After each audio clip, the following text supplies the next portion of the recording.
Ketua Partai Aksi Demokrasi Malaysia Lim Guan Eng meminta Menteri Sumber Daya Manusia Malaysia M. Saravanan memastikan kapan pekerja Indonesia akan diizinkan kembali ke Malaysia.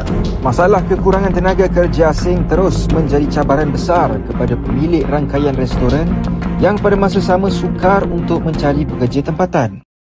Halo sahabat, DPR Malaysia ribut. Satu keputusan Indonesia mengguncang Malaysia. Yuk kita lihat videonya. Ketua Partai Aksi Demokrasi Malaysia Lim Guan Eng meminta Menteri Sumber Daya Manusia Malaysia M. Saravanan memastikan kapan pekerja Indonesia akan diizinkan kembali ke Malaysia.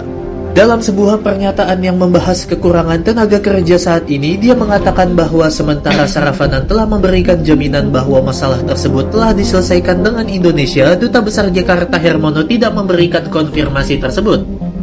Pada awal bulan ini, Hermono mengatakan Indonesia menghentikan pengiriman tenaga kerja ke Malaysia karena negara itu telah mengingkari nota kesepahaman tentang pekerja rumah tangga. Lim Guan Eng juga menuntut pemerintah Malaysia untuk mengambil tindakan segera atas kekurangan tenaga kerja akut yang melumpuhi produksi dan pertumbuhan ekonomi. Masalah kekurangan tenaga kerja asing terus menjadi cabaran besar kepada pemilik rangkaian restoran yang pada masa sama sukar untuk mencari pekerja tempatan. Pengasas dan pengarah urusan India Gate Restoran, Saravanan Subramanian memaklumkan permohonan kebenaran kepada kerajaan bagi membawa masuk pekerja asing dalam sektor restoran telah dilakukan, namun masih tiada perkembangan diterima. Katanya Persatuan Pengusaha Restoran Muslim Malaysia PESMA dan Persatuan Pengusaha Restoran India Malaysia PRIMAS telah membuat permohonan bagi menampung kekurangan 25,000 tenaga kerja dalam sektor restoran sejak tahun-tahun sebelum ini lagi. Sekarang yang kes ini sudah terlalu serius. Kalau sekiranya kerajaan tak mau buka yang permit ini, kita memanglah kena gulung tikar. So tak boleh lagi nak bernafas lah. Ini kita sudah minta banyak kali jumpa ramai orang dalam KDM. So dia orang panggil kita tunggu dari tahun lepas, dari bulan Jun. So dia kata nak buka lain bulan. Sekarang sudah 10 bulan lah, hampir 1 tahun proses ini tak jadi. So kerajaan pun tak faham apa masalah kita menghadapi sekarang. Pada masa sama, Saravanan memaklumkan pihaknya turut cuba menggajikan pekerja tempatan dan menyediakan pelbagai inisiatif dengan peruntukan sendiri untuk melatih, menyediakan gaji yang berpatutan serta kemudahan tempat tinggal. Namun daripada 60 yang menghadiri orientasi tersebut pada 4 bulan lepas, kini hanya tinggal seorang saja yang masih kekal bekerja dengannya. Kalau nak ambil pekerja asing pun, ini pendapat aku lah, jujur aku cakap, baik ambil orang Indonesia sahaja. Yang lain-lain tu kalau boleh tak payahlah. Dalam banyak-banyak pekerja asing dekat negara kita ni, aku nampak orang Indonesia baik daripada yang lain. Ini orang kata kajian. Aku ada kawan ramai tu orang Indonesia. Aku susah, diorang pernah tolong aku. Jujur aku cakap, aku susah, diorang pernah tolong aku. Macam ni memang saya selalu dengar. Mereka selalu ditipu oleh ejen-ejen tempatan yang tak ada hati perut. Ambil duit diorang, lepas tu senang biarkan diorang tu terkapan-kapan menipu. Majikan, tolong alert benda ni. Jangan salahkan warga asing je. Korang pun salah juga. Korang dah ambil dia pekerja, sepatutnya korang pastikan yang dia tu ada permit, dokumen yang lengkap. Mana boleh korang ambil pekerja tanpa permit. Korang kemasukan pekerja asing dekat negara kita ni ramai bermula pada tahun 1980-an. Tapi masa tu kita ambil ramai pekerja asing warga Indonesia. Masa kita ambil warga asing Indonesia, tak adalah seteruk ni kes-kes jenayah berlaku. Masa tu saya rasa hidup orang tempatan masih aman lagi.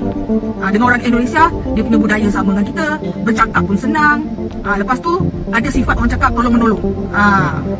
Orang Indonesia dulu pun banyak dekat coket tu, tapi tak pernah pun cakap coket tu dia yang punya.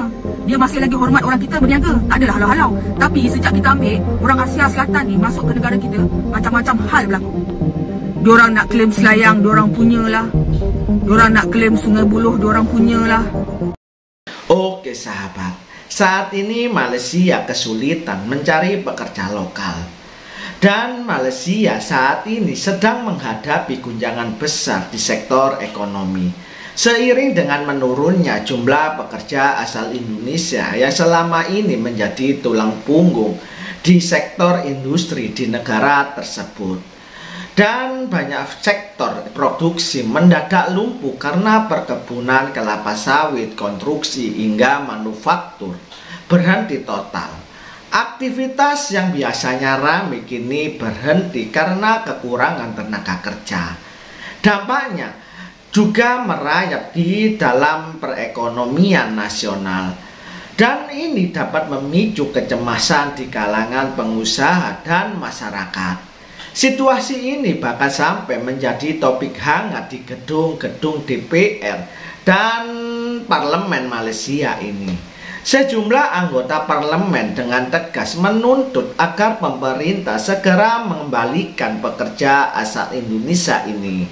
Mereka mengakui bahwa tanpa adanya tenaga kerja Indonesia, roda industri Malaysia hampir tidak dapat berputar. Okey, selamat tengah hari. Terima kasih kepada pihak-pihak media yang hadir hari ini. Saya Mutafid selaku Setiausaha Agung MIMTA, Malaysian Indian Metal Traders Association. Okay. Kami berkumpul di sini hari ini sebab kita dah dekat 20 tahun tak dapat pekerja asing untuk sektor barang-barang lusuh. Okay. Dah, saya rasa kalau nak ikutkan dah 3 menteri dah bertukar.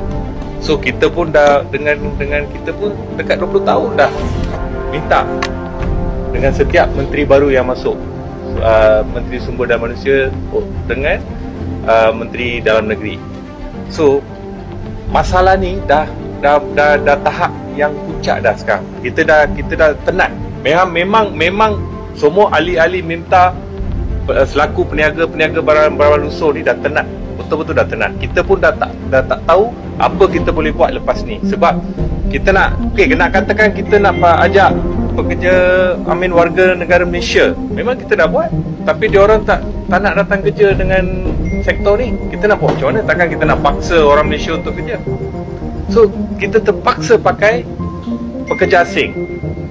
Lagipun bila kita menggunakan pekerja asing, kita kena bayar levy, kita kena menyediakan tempat penginapan untuk diorang, kita kena bagi makanan untuk diorang. So kos pun tinggi. Berapa kita nak ada kos tinggi dalam perniagaan? Kalau boleh, kita nak pakai pekerja Malaysia pun. Tak perlu bagi semua. Tak perlu bagi penginapan, tak perlu bagi makan. Kita boleh bagi je gaji 2,000 lebih untuk diorang kerja. Tapi tak ada yang berminat. Bukan masalah kita, diorang tak berminat untuk kerja sektor 3D sebab mungkin disebabkan kerja ni ada banyak habuk,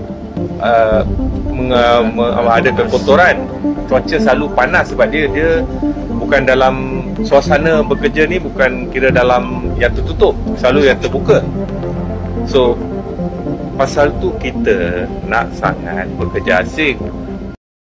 Oke, kini sahabat, Malaysia kini tengah menghadapi guncangan besar di sektor ekonominya. Seiring berkurangnya jumlah pekerja asal Indonesia yang selama ini menjadi tulang punggung berbagai industri di negeri jiran ini, dan banyak sektor produksi mendadak lumpuh dari perkebunan kelapa sawit, konstruksi hingga manufaktur. Aktivitas yang biasanya ramai kini berhenti karena kekurangan tenaga kerja asal Indonesia ini.